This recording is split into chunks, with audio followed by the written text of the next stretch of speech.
जो ऐसा करता है तो अकृत्वा स्वयमाहारम कुर्वन् नाप्नोति दुर्गतिम, अपने आहार से एक रोटी निकालकर गाय को देता है और स्वयं 3 रोटी भले पाले 1 रोटी गाय को दे दी, तो बोले उसकी दुर्गति नहीं होगी, अर्थात उसके अंदर भाव बढ़ता चला जाएगा वो भगवान की भक्ति में। और तेनाग्नयो हुता सम्यक पितरश्चापितर पिताः देवास् पूजितास्तेन यो ददाति गवान्हिकम, जो प्रतिदिन गौग्रास निकालता है अर्पित करता है तो उसको अग्निहोत्र करने का फल मिलता है, उसके पितरों को तृप्ति मिलती है और समस्त देवताओं के पूजन का फल मिल जाता है जो गौग्रास निकालता है। यो वै ताड्यते यष्ट्याधेनुम मर्त्यो विमूढ़धि, जो मूर्ख मनुष्य, जैसे अब गाय दूध नहीं दे रही, मार डंडे डंडे मार रहे हैं, इंजेक्शन लगा रहे हैं, ऐसे वैसे कर रहे हैं, उसको ताड़ना दे रहे हैं, तो बोले जो मूढ़ बुद्धि मूर्ख मनुष्य, यो वै ताड्यते यष्ट्याधेनुम मर्त्यो विमूढ़धि, वो गाय को लाठी से मारता है, डंडे से मारता है, हाथों से मारता है, तो धर्मराजस्य नगरेशा याति करवर्जिताः, धर्मराज जी पहले अपने नरक में ले जाकर के उसके कहते थोड़े थोड़े तिल तिल करके पहले इसके हाथ काटो, मरना है नहीं वहां, अब आराम आराम से थोड़े थोड़े पहले हाथ वर्जिता है, इन्हीं हाथों से गाय को मारा था ना, वैसे थोड़ा थोड़ा काटा जाता है उसके हाथ, कर वर्जिता है, उसके दोनों हाथ काट करके थोड़े थोड़े। यो वै दंसान वार्यति तस्य पूर्वे कृतार्थ कहा नृत्यंत सवादिस्मास तरिष्यति भाग्यवान, जो गौ के शरीर को स्नान कराता है, गौ के शरीर को कीट आदि से मच्छर आदि से रक्षा करता है और खूब अच्छा अच्छा पदार्थ गौ, केवल दूध के लोभ से नहीं, ये हम गौ सेवा की बात कर रहे हैं,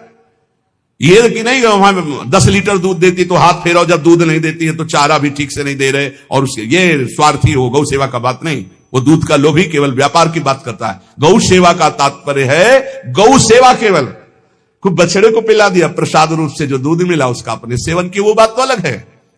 अब बछड़े को तो जरा सा केवल पिन्हाने के लिए कर दिया और खूब सारा दूध लीटर में नाप करके जा रहा है, और उस समय तक तो खवाओ पियाओगे ही खूब अच्छे से, उसके बाद जब दूध देना बंद किया तो उसका आदर सत्कार खत्म, खोल के बाहर ऐसे वो प्लास्टिक खाते घूम रही है, तो ये गौ सेवा नहीं मानी जाएगी, वो स्वार्थ पूर्ति मानी जाएगी। जो सदैव गौ सेवा करता है, उसके दांत मच्छर हटाता है, स्नान कराता है, पीठ में हाथ फेरता है, उसके पूर्वज जो पितर होते हैं वो नाच पड़ते हैं, उनका मंगल होना शुरू हो जाता है कि हमारे वंश में गौ सेवक पैदा हुआ, बड़ा भाग्यवान है और वो गौ के द्वारा हमें तार देगा, ऐसा भाव। गौ सेवा हमारे सनातन धर्म में बहुत बड़ा स्थान गौ सेवा का है। पर एक बात ध्यान रखें, इन सब सेवा का फल है भगवान के चिंतन में निरंतर वृत्ति डूब जाए, हमारी एक एक वृत्ति एक एक क्षण भगवान के चिंतन में डूब जाए, अगर नहीं तो हम आपको उत्तर दे रहे हैं। क्या महाराज नृग जैसा कोई गौ सेवक हुआ है दानी? भागवत में पढ़ लेना, करोड़ करोड़ गायों को, करोड़ों गौशालाएं थी, एक दो नहीं, इसलिए कह रहे हैं करोड़ों शब्द कि आप उसको कोई ज्यादा ना समझें। पृथ्वी के कोई भूमि के कण गिन सकता है, बारिश की बूंदे गिन सकता है, लेकिन महाराज नृग की गौएं जितनी दान की गई वो गिनी नहीं जा सकती थी, ऐसा वर्णन आता है। अरबों अर्बुद गौओं की सब स्वर्ण से अभिषिक्त करके ब्राह्मणों को दान करना, इतने बड़े गौ सेवक, इतने बड़े दान करने वाले, एक चूक हो गई, ना दान लेने वाले तपस्वी ब्राह्मण की गाय किसी अन्य ब्राह्मण को दान कर दी, और वो ब्राह्मण ने जब गाय देखी बोले मेरी गाय चुरा ली, बोले महाराज नृग ने दी, महाराज नृग से कहा मेरी गाय है, तो उनका गौशाला में आ गई होगी,